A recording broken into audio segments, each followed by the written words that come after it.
فضول بیٹھے نہ رہیے. فضول بیٹھیں گے تو ان چیزوں میں زیادہ رہیں گے. جو فزیکل ایکٹیویٹی میں زیادہ رہتا ہے اس کو اتنا ٹائم نہیں رہتا ہے سوشل میڈیا پہ بہت زیادہ ایکٹیو رہنے کا. تراویح 8 یا 20 اس کے متعلق میں نے شروع میں بیان کر دیا. دعا میں یاد رکھیے, آپ بھی یاد رکھیے.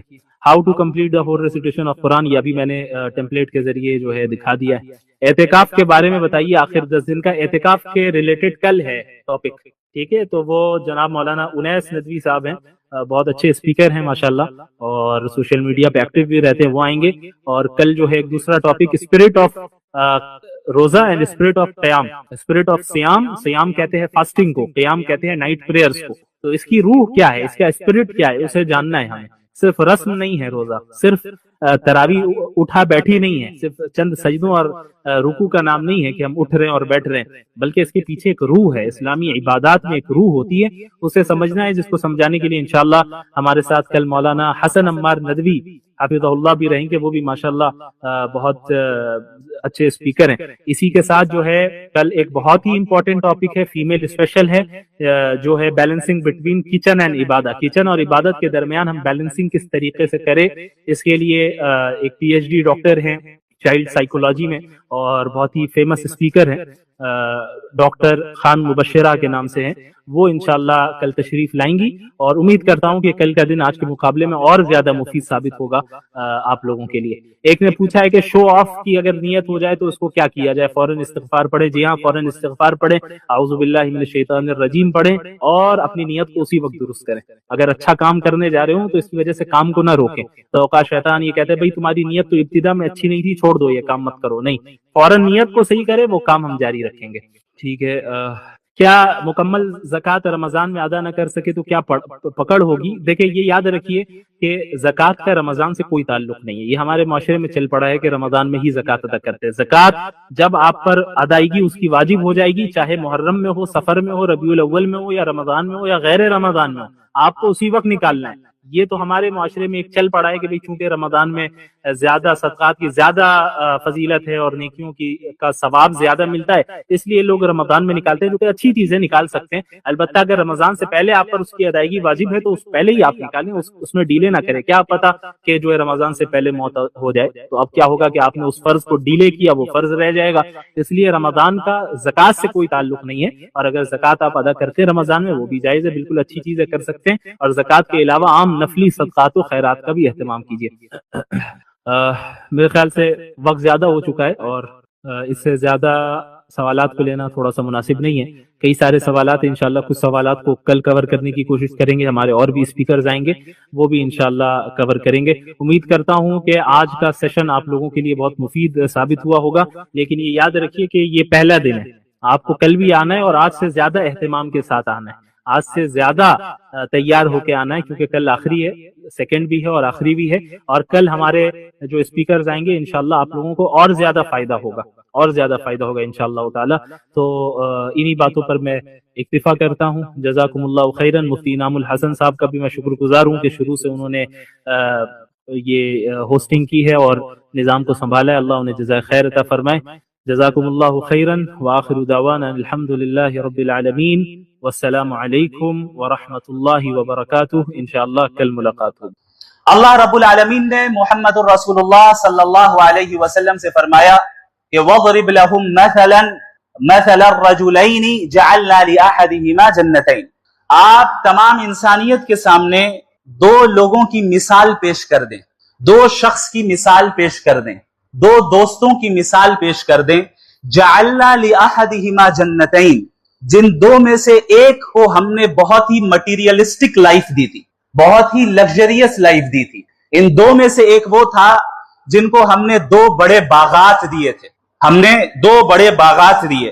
کیسے باغات؟ انگور کے باغات. وَحَفَفْنَاهُمَا بِنَخْلٍ, پھر ان انگور کے باغات کے ارد گرد ہم نے اسے کھجور کے درخت بھی دیے. اور اس کے بعد وَجَعَلْنَا بَيْنَهُمَا زَرْعًا, اور ان باغات اور ان درختوں کے درمیان ہم نے انہیں کھیتی بھی دی. اب آگے اللہ رب العالمین فرماتے ہیں کِلْتَا الْجَنَّتَيْنِ آتَتْ أُكُلَهَا, یہ جو دو باغات ہم نے اس شخص کو دیے, دو میں سے ایک کو, یہ باغات ایسے تھے جو بالکل پھلدار تھے, جو نفع پہنچانے والے. یعنی آپ اندازہ لگائے کہ luxurious life at its pack,